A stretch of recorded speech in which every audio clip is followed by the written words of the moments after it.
Hi everyone, welcome to this video. Hoje nós vamos estudar algumas palavras específicas do Present Perfect. Nós vamos ver a palavrinha ever, already, yet, before, e vamos ver como que usa cada uma dessas palavras. A primeira palavra que nós vamos estudar está aqui, né? Already. A palavra already significa já ou ainda. Vai depender da frase, tá? O mais importante aqui dessas quatro palavras, already, yet, ever e before, é que você entenda quando utilizá-las e não o seu significado em si. Começando pela palavra already, ela vai ser usada para frases afirmativas ou perguntas e é usado para experiências recentes. For example, I've already visited my grandparents in the farm. Aqui, né, o uso do present perfect, né, I have, né, I've, already, que seria o já ou ainda, e o visited, que é o particípio de visit. Então, a tradução fica mais ou menos como: eu já visitei os meus avós na fazenda. A próxima palavra é a palavra yet. Você usa yet para frases negativas e perguntas. E são usadas para experiências recentes. I haven't tried sashimi yet. Aqui a frase é negativa, né? Então, haven't. Usei o particípio do verbo try, que seria tried. Então, fica como: eu ainda não experimentei sashimi. Observe a posição das palavras também. Observando aqui a palavra already, ela sempre vem antes do particípio. Então, ela fica already visited. A palavra yet sempre vem ao final da frase. Tá? Mesmo que em português a ordem mude um pouco, mas em inglês a palavra already sempre antes do particípio e a palavra yet sempre ao final do particípio. E ambas palavras são usadas para experiências recentes. A próxima palavra vai ser a palavra ever. A palavra ever, ela é usada para negativas e perguntas, mas aqui nós estamos falando sobre experiências de vida.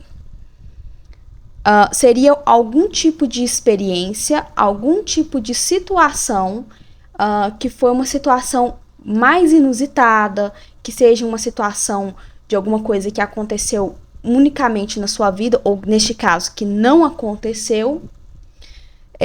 Então, por exemplo, aqui foi usada numa question.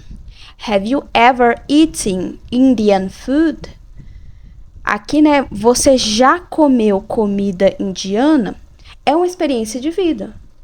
Então, neste caso aqui na question, eu utilizei o ever, por se tratar de uma experiência de vida e ser uma question. Observe a posição.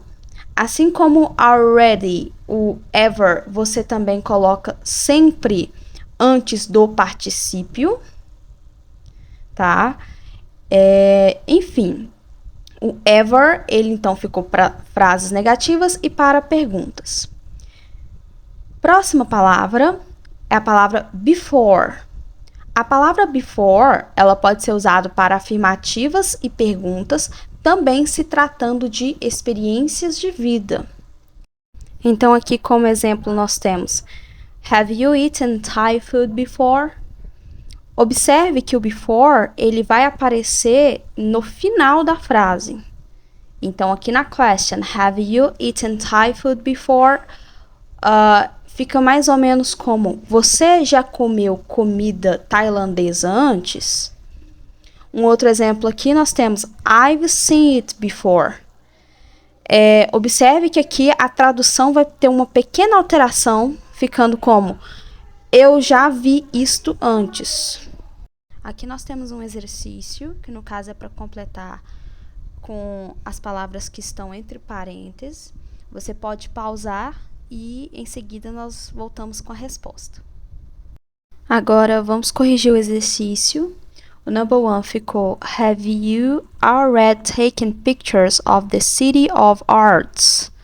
Aqui eu utilizei o already porque trata-se de uma frase, uma question, e também porque a posição dele aqui está antes do particípio. Portanto, não poderia ser o yet, que o yet é usado no final de frase. Number 2, Josefa hasn't had her lunch yet. Aqui, neste caso, é uma frase negativa e a posição aqui da palavra está no final, então só pode ser o yet. Number 3, Ryan hasn't finished college yet. Aqui eu usei o yet novamente porque é uma frase negativa e a posição da palavra também está no final. Number 4, has Michelle ever been to Greece? Neste caso, é uma experiência de vida, é uma question.